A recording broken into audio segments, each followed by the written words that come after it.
అండి welcome to గాయత్నూస్ kitchen. ఇవాళ recipe జొన్న పిండితో సేమియా అండి. జొన్న పిండితో సేమియా అనొచ్చు, లేదా జొన్న పిండితో నూడిల్స్ అని కూడా అనొచ్చు. చాలా బాగుంటుంది. అలాగే సింపుల్గా ఈజీగా కూడా చేసేసుకోవచ్చు. మనం తరచూ నూడిల్స్ సేమియాను ఇలా చేసుకుంటుంటాం కదా, అలా కాకుండా జొన్న పిండితో సేమియా చేసుకొని పంచదారతో కొబ్బరి బెల్లం తురుముతో చేసుకున్నా బాగుంటుంది. లేదు అంటే మనము టిఫిన్స్ లాగా సైడ్ డిష్గా కూడా పెట్టుకొని ఏదైనా కర్రీస్ పెట్టుకొని కూడా తినొచ్చు. ముందుగా అయితే జొన్న పిండిని జల్లించుకోవాలండి. ఇక్కడ నేను 2 కప్పులు జొన్న పిండి తీసుకుంటున్నాను. ఇందులో ఏదన్నా డస్ట్ అంటే మనకు సరిగ్గా మిషన్ పట్టించినప్పుడు సరిగ్గా మెదక్కుంటా అన్నా కూడా నీట్గా జల్లించేసుకుంటే ఆ పొట్టు ఏదన్నా ఉంటే కూడా నీట్గా వచ్చేస్తుంది. ఇలా ముందుగా జల్లించి పెట్టుకోవాలి. అలాగే మనం మెజర్మెంట్ తీసుకోవాలండి. మీరు ఏ కప్ అయినా గ్లాస్ అయినా కొలతేసుకొని తీసుకోండి. ఇక్కడైతే 2 కప్పులు జొన్నపిండి తీసుకుంటున్నాను. 2 కప్పులకు గాను 3 కప్పులు వాటర్ అయితే సరిపోతుంది. ఇలా చూపిస్తున్న విధంగా 3 కప్పులు నీళ్లు ఒక బాండీలో వేసేసుకుందాం. వేసేసుకొని నీళ్లు కొంచెం మరగాలండి.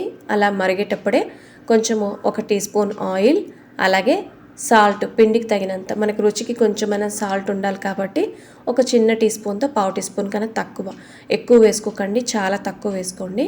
ఇలా నీళ్లు మరుగుతున్నప్పుడు జొన్నపిండిని మనము జల్లించి పెట్టుకున్న జొన్నపిండిని వేసేసుకుందాం. కొంచెం వేసుకొని కొంచెం కలుపుకున్న తర్వాత మరొక కప్పు కూడా వేసేసుకుందాం. ఇలా ఇప్పుడు కలుపుకునేటప్పుడైతే స్టవ్ని సిమ్లో పెట్టుకొని ఒకసారి బాగా చూపిస్తున్న విధంగా ఉండకి మనం వదిలేయకూడదండి. ఇలా పిండి బాగా కలిసేంత వరకు చేతితో కలుపుతూనే ఉండాలి. మనం వదిలేసినట్లయితే అడుగు భాగంలో గడ్డగా వచ్చేస్తుంది.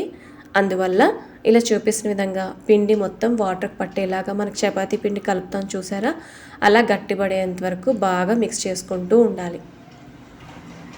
ఈ ప్రాసెస్ అంతా ఒక 5 నిమిషాల్లో అయిపోతుందండి. మరి ఎక్కువ టైం ఏం పట్టదు. ఇలా మనకు వాటర్ అంతా ఇంకిపోయిన తర్వాత స్టవ్ ఆపేసి మూత పెట్టుకొని ఒక 10 నిమిషాల పాటు పక్కన పెట్టేసుకుందాం. ఇలా ఒక 10 నిమిషాల తర్వాత ఒక పెద్దగా వెడల్పుగా ఉండే ప్లేట్లో తీసేసుకొని ఈ జొన్న పిండిని వేసేసుకుందాం. వేసుకొని చేత్తో బాగా మనం ఎంత బాగా ప్రెస్ చేసుకుంటే మిక్స్ చేసుకున్నట్లయితే మనకు పిండి అనేది సాఫ్ట్గాను ఉంటుంది, బాగా నీట్గా వస్తుందండి. ఎక్కువ వాటర్ వేసి జారుడుగా ఉంటే మనకు నూడిల్స్ అనేది సరిగ్గా రాదు. అందువల్ల చూపిస్తున్న విధంగా కొంచెం పిండి గట్టిగానే ఉంటుంది, కానీ టేస్ట్ బాగుంటుంది. ఇలా బాగా మిక్స్ చేసుకున్న తర్వాత మరొక 5 నిమిషాల పాటు పక్కన పెట్టేసుకుందాం. ఈలోగా మనం జంతికలు కూటం అంటాం కదండి, మన కారపూస మిక్చర్ వేసుకుంటాం కదా, ఆ ప్లేట్ని సన్నగా ఉండే ప్లేట్ వేసేసుకొని చుట్టూ ఆయిల్ కానీ నెయ్యి కానీ రాసేసుకోండి. ఎందుకు అంటే మనకు తిప్పేటప్పుడు పట్టుకోకుండా ఉంటుంది, సాఫ్ట్గా జారిపోతుందండి పిండి అనేది. ఇలా 5 నిమిషాల తర్వాత మరొకసారి బాగా మిక్స్ చేసుకుందాం. పిండిని మనం ఎంత బాగా మద్దన చేస్తూ మిక్స్ చేస్తామో పిండి అంత సాఫ్ట్గా జారుడుగా బాగుంటుంది. మనకి ఎక్కువ మరీ గట్టిగా కనిపిస్తుంది, కానీ అంత గట్టిగా అయితే లేదు. పిండి కొంచెం గోరువెచ్చగా ఉంది, అంతే, ఇంకేం లేదండి. ఇలా సిలిండర్ షేప్ చేసేసుకొని మూత పెట్టుకోండి. పిండి ఆరిపోకూడదు. అలా తీసేసుకొని పక్కన పెట్టుకున్న తర్వాత మనము జంతికల కూటంలో వేసేసుకొని, నేను ఇక్కడైతే థ్రెడెడ్ టైప్ తీసుకున్నాను. ఇలా రెడీ చేసుకొని పక్కన పెట్టుకొని మన ఇంట్లో ఇడ్లీ పాత్ర ఉంటుంది కదండి, ఇడ్లీ పాత్ర ప్లేట్కి కొంచెం ఆయిల్ కానీ నెయ్యి కానీ రాసేసుకొని చూపిస్తున్న విధంగా జస్ట్ అలా సేమియాలాగా తిప్పుకుంటాం, అంతేనండి. ఈ లేయర్స్ ఎక్కువగా తీసుకున్నట్లయితే మనకు ఉడకడానికి టైం ఎక్కువ పడుతుంది. ఒక 4 లేయర్స్ అయితే సరిపోతుంది. ఇలా 4 చుట్లు చుట్టిన వెంటనే మరొక ప్లేట్లోకి తీసుకుందాం. ఇలా ఎన్ని కావాలంటే అన్ని ప్లేట్లలో ఇడ్లీ పాత్రలో ఈజీగా చేసేసుకోవచ్చు. 2 కప్పులకి దాదాపు 4 ఈజీగా తినేయచ్చు టిఫిన్ లాగా.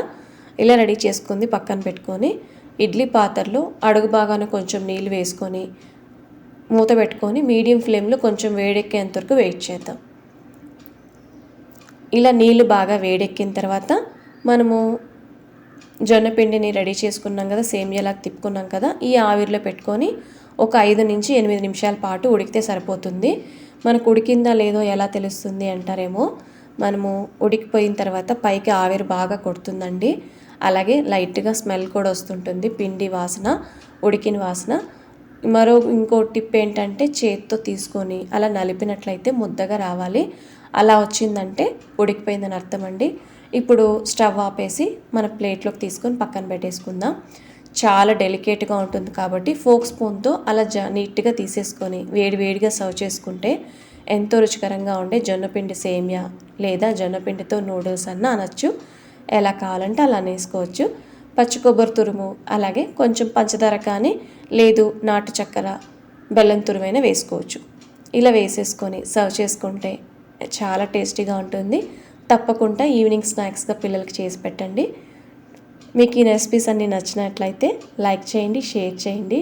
అలాగే మీకు ఎలా కుదిరిందో తప్పకుండా కమెంట్ రూపంలో తెలియచేయండి. ఇలా గాయత్రి న్యూస్ కిచెన్లో చాలా టేస్టీ ట్రెడిషనల్ రెసిపీస్ ఉన్నాయి, చూడండి. మీకు ఎలా కుదిరిందో తప్పకుండా ట్రై చేసి కమెంట్ రూపంలో తెలియచేయండి.